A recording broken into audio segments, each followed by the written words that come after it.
Ayun mga ka-MC, good morning at nagbiyahe lang tayo ng saglit mga ka-MC at bibili tayo ng bigas sa palengke dahil medyo wala na tayong ulam sa bahay. At yun mga ka-MC, abangan ninyo. Bili lang tayo dito sa suki natin. May suki tayo dito eh. Ah, Kuya, pang adobo ya. Lagyan mo ng taba. Pang adobo mga 200, dalagang 200 lang. 200? Oo.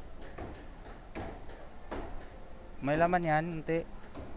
Kahit mga dalawang ano lang siguro ang taba, dalawang ganito lang. Oh, laman.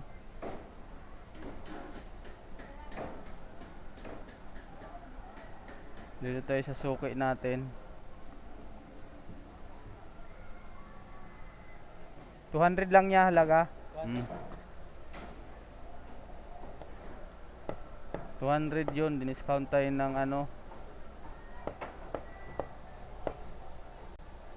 2 piso.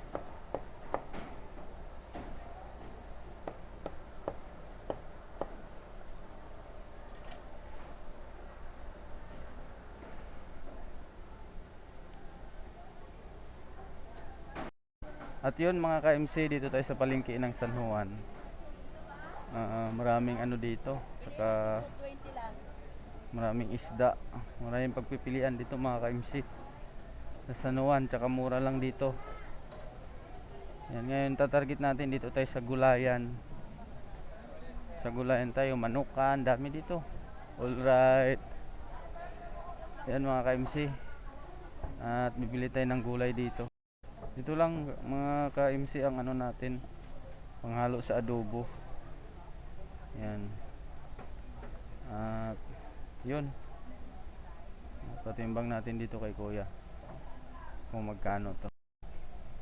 Halagang 14. Salamat. At medyo anuhan natin ng kunting ano, ang magandang ilagay sa adobo.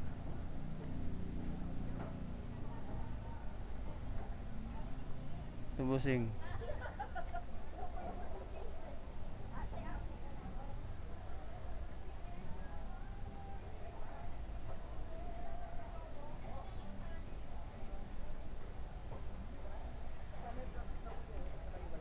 Ito. Ito mga idol. Dito na naman tayo bibili ng bigas sa suki natin. Sana yung suki natin.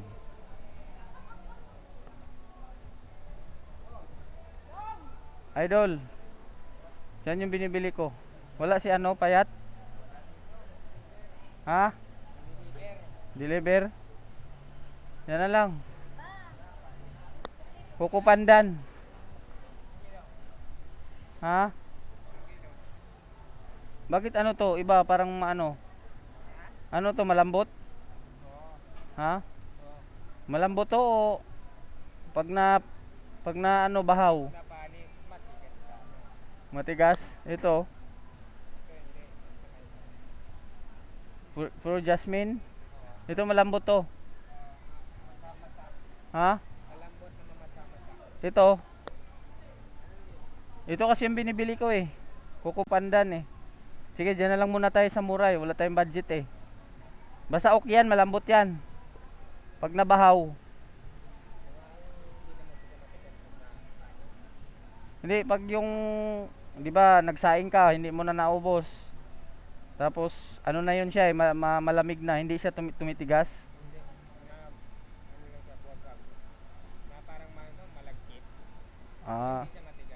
Ah, sige, yan na lang. Ano, 6.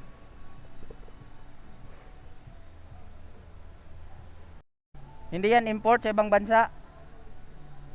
Lokal, lokal. Ha?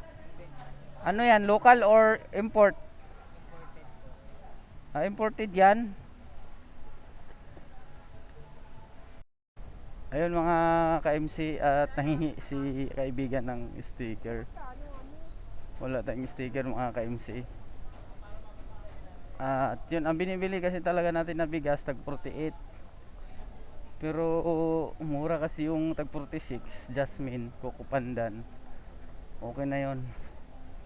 At yun mga MC, dito na lang ang aking video, at lulutuin ko ng adobo dahil namimiss kasi ng anak ko to eh. Paborito ng anak ko yung adobo eh. Sabi niya magluto daw ako ng adobo. Okay. Yun mga ka-MC, hanggang dito na lang. Ingat kayo palagi.